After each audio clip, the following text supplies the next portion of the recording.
आज मैं आपको एसएससी क्रैक करने का एक जादुई तरीका बताने के लिए आया हूँ। ये एक ऐसा तरीका है जो मैंने तो यूज़ किया ही किया और ऑलमोस्ट जितने भी टॉपर्स होंगे ऑलमोस्ट सब लोग इस तरीके को यूज़ करते हैं। तो आज आपको पता चलेगा कि क्या है वो तरीका। वीडियो को एंड तक देखना। देखो, किसी भी गवर्नमेंट एग्जाम को, सिर्फ एसएससी की बात नहीं कर रहे, कोई भी गवर्नमेंट एग्जाम हो, किसी भी लेवल का गवर्नमेंट एग्जाम हो, उसको क्रैक करने के लिए अगर सबसे इंपॉर्टेंट कोई चीज़ होती है तो सबसे इंपॉर्टेंट चीज़ होती है प्रीवियस ईयर एग्जाम्स। और स्पेशली एसएससी के एग्जाम्स में CGL, CPO, CHSL, MTS, previous year exams बहुत इंपॉर्टेंट रहते हैं क्योंकि बहुत से क्वेश्चंस प्रीवियस ईयर से उठाए जाते हैं। फर्क क्या होगा, अगर पिछले साल नाम ए दिया हुआ था, अगर पिछले साल राम नाम दिया हुआ था तो अगले साल हो सकता है श्याम दे दें। अगर पिछले साल वैल्यू 5 दी थी तो अगले साल हो सकता है 7 दे दें। चीज़ वही रहती है, बस उसमें नाम और वैल्यू चेंज होगी, आपके कॉन्सेप्ट्स वगैरह वही रहेंगे। तो सबसे ज़रूरी होते हैं प्रीवियस ईयर एग्जाम लगाने, और उन्हीं एग्जाम्स के साथ साथ उससे भी जरूरी होता है उनका एनालिसिस करना। अब बहुत से लोग कहते हैं कि sir previous year exam easily मिलते नहीं है, क्या करें? तो देखो, जरूरी नहीं है कि प्रीवियस ईयर ही लगाओ, आप ऐसे एग्जाम्स लगा लो जिनका जो लेवल है और जिनका जो पेपर का पैटर्न है वो प्रीवियस ईयर जैसा ही है। तो उसके लिए आपको क्या करना होगा, सबसे पहले तो आपको ऐसे मॉक टेस्ट और ऐसे एग्जाम लगाने चाहिए जिनका जो लेवल होगा वो एक एक्चुअल एग्जाम से मिलता जुलता होगा, यानी कि रियलिस्टिक इन नेचर होगा। कोई बहुत ज़्यादा डिफरेंस ना हो उसका एक्चुअल एग्जाम से। कुछ मॉक टेस्ट ऐसे होते हैं जो बहुत ही ज़्यादा डिफिकल्ट होते हैं, कुछ ऐसे होते हैं जो बहुत ही ज़्यादा ईजी होते हैं। तो कोशिश करो उनको ना लगाया जाए, क्योंकि उससे अगर बहुत डिफिकल्ट लगा लोगे या बहुत ईजी लगा लोगे कोई फायदा नहीं होगा। एग्जाम के लेवल का लगाओगे तभी आपको फायदा होने वाला है। और उसी के साथ साथ इंटरफेस भी उसका ऐसा होना चाहिए जो एक एक्चुअल एग्जाम का होता है, ताकि आप एग्जाम हॉल से फ्रेंडली हो जाओ।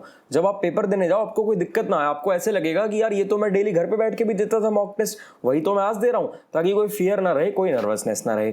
ऐसा ही एक मॉक टेस्ट है टेक्स्ट बुक का मॉक टेस्ट, बहुत बढ़िया है। उसमें आपको ऑलमोस्ट सारे कॉम्पिटिटिव एग्जाम्स के, जैसे CGL, CPO, MTS, CHSL, RRB, banking, almost सभी के आपको मॉक टेस्ट उसमें मिल जाएंगे। यानी कि लगभग 310 से भी ज़्यादा एग्जाम्स के 17,000 से भी ज़्यादा मॉक टेस्ट आपको मिल जाते हैं उसमें। और बहुत ही कॉस्ट एफिशिएंट है। इसका जो एनुअल पास है वो सिर्फ 299 का, और जो 2 साल का पास है वो 399 का है। और मैं आप लोगों के लिए स्पेशल डिस्काउंट लेकर आया हूँ। मेरा कूपन कोड MG10 अगर आप लगाओगे तो उस कूपन कोड से आपको एक्स्ट्रा डिस्काउंट मिलेगा, और आपको जो एनुअल पास होगा वो सिर्फ ₹270 का पड़ेगा। यानी अगर बात करें तो डेली का देखें तो सिर्फ 70 पैसे हो गए आपके डेली के। ये कुछ भी नहीं होता, बहुत ही सस्ता है, ये बहुत कॉस्ट एफिशिएंट है और आपको लगाना चाहिए। क्योंकि इसमें आपको देखो, अगर आप सीजीएल की भी तैयारी कर रहे हो ना, तो भी ये मत सोचना कि सिर्फ आपको सीजीएल का मॉक टेस्ट लगाना है। आप सबके मॉक टेस्ट लगाओ, जितने भी पेपर उससे मिलते जुलते लेवल के होते हैं ना, कोशिश करो कि सबका मॉक टेस्ट लगाया जाए, क्योंकि उससे आपको बेनिफिट मिलेगा और एनालिसिस हो पाएगा आपका, आपको अपनी तैयारी के लेवल का पता चलेगा। क्योंकि हजारों ऐसे बच्चे वहां पे मॉक टेस्ट दे रहे होंगे जो उसी पेपर की तैयारी कर रहे हैं। तो आपका जो कंपटीशन होगा वो एक्चुअल में उन बच्चों से होगा जिन्होंने असली एग्जाम में, एक्चुअल एग्जाम में भी आपसे कंपटीशन करना है।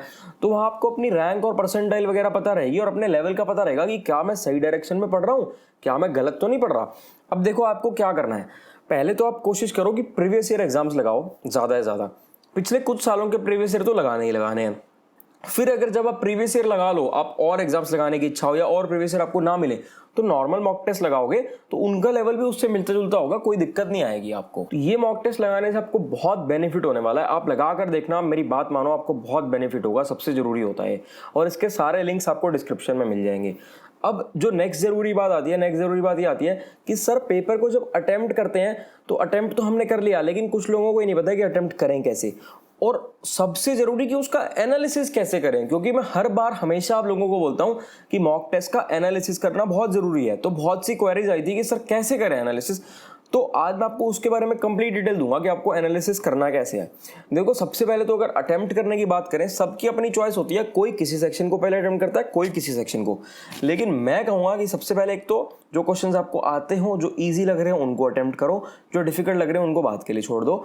और जो मैंने पैटर्न फॉलो करा था, जो सीक्वेंस मैंने फॉलो करा था, मैंने आपको पहले भी बताया एक बार, लेकिन कुछ लोगों का था कि डिटेल में बताओ, तो मैं डिटेल में बता देता हूँ। सबसे पहले जीके के बाद इंग्लिश के बाद रीजनिंग के बाद मैथ्स। मैं ये सीक्वेंस रखता था। बाकी आप अलग अलग पैटर्न लगा के देख लेना, जो आपको अपने लिए बेस्ट लगे, सुटेबल लगे, आप वो यूज करना। लेकिन ये मेरे को बेस्ट लगा था, मैंने बहुत सारे कॉम्बिनेशन बना के अलग अलग चीजें करके देखी थी, तो मेरे को उनमें से सबसे बढ़िया यही वाला लगा था। अब आपको एनालिसिस में क्या करना है, एनालिसिस करते हुए ना आपको 2 नोटबुक्स रखनी है। अपनी 2 नोटबुक्स बना लो स्पेशली इसके मॉक टेस्ट के एनालिसिस के लिए। आपको पहली नोटबुक में क्या करना है, पहली नोटबुक में वो सारे क्वेश्चंस नोट करने हैं। उस नोटबुक को 3-4 पार्ट में डिवाइड कर लेना सब्जेक्ट वाइज, और उसमें जो पहली नोटबुक होगी उसमें आपको क्या करना है, उसमें आपको वो सारे क्वेश्चंस लिखने हैं जिनमें आपकी गलतियां हुई।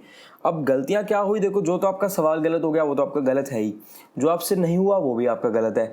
इसी के साथ साथ कुछ ऐसे भी सवाल होंगे जिनको जो आपका सही तो हो गया होगा लेकिन आपको उसे करने में बहुत समय लग गया होगा।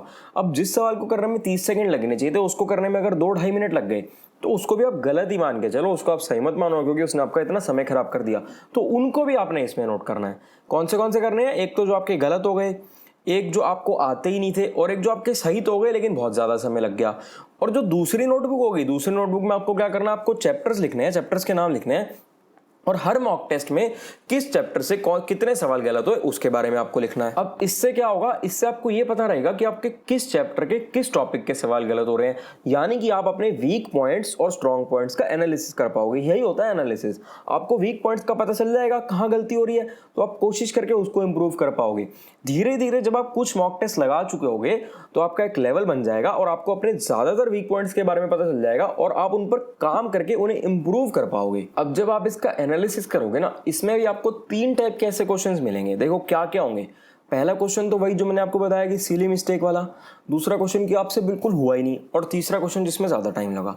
अब जब मॉक टेस्ट खत्म होने के बाद आप अपना उसको एनालिसिस करके सॉल्व करोगे, दोबारा से सॉल्व तो करते ही होगे ना जो क्वेश्चन आपसे नहीं होते, तो उसमें क्या होगा, बहुत सारे ऐसे क्वेश्चन होंगे जो आपसे अब हो जाएंगे। अब आप सोचोगे कि यार मॉक टेस्ट मेरे से हुए नहीं वो क्वेश्चंस, लेकिन अब जब मैं लगा रहा हूं अब मेरे से हो रहे हैं। अब देखो फर्क कहाँ आता है। उस टाइम जो सामने टिक टिक चल रही होती है ना घड़ी की, वो प्रेशर क्रिएट करती है। यानी कि जो सवाल आपसे अब हो रहे हैं ना एनालिसिस करते हुए सॉल्व, और उस समय नहीं हुए, वो आपसे प्रेशर की वजह से सॉल्व नहीं हुए। तो इसमें कोई आपको ज्यादा दिक्कत नहीं है, ज्यादा घबराने वाली बात नहीं है। कि जैसे जैसे आप मॉक टेस्ट लगाओगे आपका धीरे धीरे प्रेशर, आपकी नर्वसनेस कम होगी और आप फ्रेंडली हो जाओगे इन सब चीजों से, तो वो आपसे होने लग जाएंगे सॉल्व। अब बात करते हैं जो आपसे जिन क्वेश्चन में आपको ज्यादा टाइम लगा। अब जो ज्यादा टाइम वाले क्वेश्चंस हैं उनके लिए आपको एनालिसिस करके उनके शॉर्ट ट्रिक्स ढूंढने हैं। जैसे कि मैं पढ़ाता हूं अपने चैनल पर आपको, मैं मैं सारे ही क्वेश्चंस आपको शॉर्ट ट्रिक्स से करवाता हूं बिना किसी फॉर्मूले के। तो आपको वही करना है, शॉर्ट ट्रिक्स ढूंढने हैं। अब इसके बाद बहुत सारे ऐसे क्वेश्चन होंगे जो आपको बिल्कुल ही समझ में नहीं आए, आप हिला भी नहीं पाए उस सवाल को। उसमें आपको क्या करना है, उसका मतलब है कि आपका उस पर्टिकुलर टॉपिक का कॉन्सेप्ट वीक है, तो आपको उसके कॉन्सेप्ट पे काम करना है और उसके कॉन्सेप्ट को धीरे धीरे सीख कर उसको सीखना है। और कुछ ऐसे होंगे जिनमें आपकी सिली मिस्टेक होगी। अब सिली मिस्टेक भी जो होती है ना, वो अगर मतलब बात करूं तो वो कहीं ना कहीं एक एग्जाम प्रेशर और जो टाइम की कमी होती है उस वजह से होती है। तो उसमें भी ज्यादा घबराने की बात नहीं है, वो आपकी धीरे धीरे इंप्रूव हो जाएगी जैसे जैसे आप प्रैक्टिस करोगे और जैसे जैसे ज्यादा से ज्यादा मॉक टेस्ट लगाओगे। उस सिली मिस्टेक्स वाला इशू आपका इंप्रूव हो जाएगा, उसमें आपको ज्यादा दिक्कत नहीं आने वाली। अब यही सेम चीज आपको इंग्लिश के लिए करनी है, ऐसे ही एनालिसिस करना है। इंग्लिश में ज्यादा फोकस करो वोकैब पर, क्योंकि देखो वोकैब बहुत इंपॉर्टेंट है। वोकैब हर जगह काम आने वाली है, डायरेक्ट सवाल तो आते ही आते हैं वोकैब के। उसके बाद जब रीडिंग कॉम्प्रिहेंशन है आपका, जब आपका क्लोज टेस्ट है, उनमें भी वोकैब बहुत काम आती है आपकी। तो वोकैब देखो इतनी इजीली नहीं हो पाती याद, बहुत से वर्ड्स होते हैं और अगर आप ऐसे उसको क्रैम करने की कोशिश करोगे तो नहीं हो पाएंगे। तो आप ट्रिक से याद करने की कोशिश करो, आप उसको रिलेट करो डेली लाइफ से। जैसे कि ईशा मैम पढ़ाती है हमारे चैनल पर, आप उनकी वोकैब की वीडियोस जो लोग देखते होंगे उनको पता है कि कितने अच्छे से आपको समझ आ रहा होगा। जो लोग नहीं देखते वो देखना, आपको बहुत आसानी होने वाली है उसके बाद वोकैब में। और एक और चीज होती है रीडिंग कॉम्प्रिहेंशन में, सब लोगों का अपना अलग अलग ट्रिक होता है। कुछ लोग क्या करते हैं, मैं भी करता था, मैंने भी ये चीज करके देखी है कि रीडिंग कॉम्प्रिहेंशन का पैराग्राफ पढ़ने से पहले उसके क्वेश्चंस पढ़ लो एक बार। तो जब आप एक बार उसके क्वेश्चंस पढ़ लोगे ना, तो पैराग्राफ पढ़ते हो आपके माइंड में रहेगा कि हाँ ये क्वेश्चन था, ये क्वेश्चन था, तो आपका टाइम वेस्ट नहीं होगा। अगर आप पैराग्राफ पढ़ोगे तो पहले एक बार पैराग्राफ पढ़ना पड़ेगा, फिर क्वेश्चन, फिर दोबारा पैराग्राफ पढ़ना पड़ेगा। तो उसकी जगह आप पहले क्वेश्चंस पढ़ो और उसके बाद आप उस पैराग्राफ को पढ़ो। अब बहुत सारे लोग ये पूछते हैं कि सर मॉक टेस्ट लगाने स्टार्ट कब करें, हमें कब स्टार्ट करना चाहिए। देखो जब आपकी 30 से 40% तैयारी हो जाए ना, उसके बाद आपको स्टार्ट कर देने चाहिए। तब जरूरी नहीं है कि डेली लगाओ, तब हफ्ते में 1 या 2 मॉक टेस्ट लगाओ हफ्ते में 1-2। उसके बाद जब आपकी तैयारी धीरे धीरे बढ़ती रहेगी, आपको धीरे धीरे अपने मॉक टेस्ट की फ्रीक्वेंसी बढ़ानी है। यानी एग्जाम से अगर 1-2 महीने पहले की बात करूं तो कोशिश करना कि डेली का 1 मॉक टेस्ट सबको लगाना ही लगाना है। और 1 मॉक टेस्ट लगाना कोई बड़ी बात नहीं होती, आराम से लग सकता है, कोई दिक्कत वाली बात होती नहीं है इसमें। और मेन इशू लोगों का ये रहता था कि कौन सा लगाएं, कौन सा बढ़िया है, वो मैंने आपको ऑलरेडी बता ही दिया कि टेक्स्ट बुक का मॉक टेस्ट अच्छा है और मेरा कूपन कोड MG10 यूज करने पे आपको डिस्काउंट मिल जाएगा। उसके सारे लिंक्स वगैरह आपको डिस्क्रिप्शन में मिल ही जाएंगे। मुझे लगता है कि जो मैंने आपको एनालिसिस के तरीके बताए हैं ये आपके बहुत काम आने वाले हैं। आप इन सब तरीकों को यूज करके देखना, जब आप यूज करोगे और ये सारी चीजें करोगे तो देखना अपने आप ही आपको अपने मार्क्स में और अपनी तैयारी में इंप्रूवमेंट दिखेगा। तो ये ज़रूर करना। और मुझे अब ये बता दो कि नेक्स्ट वीडियो आपको किस टॉपिक पर चाहिए, कमेंट्स में बता देना। आपको तो पता ही है जिस भी टॉपिक पर आप वीडियो मांगते हो मैं कोशिश करता हूँ कि जल्दी से जल्दी उस टॉपिक पर आप लोगों के लिए वीडियो लेकर आऊँ।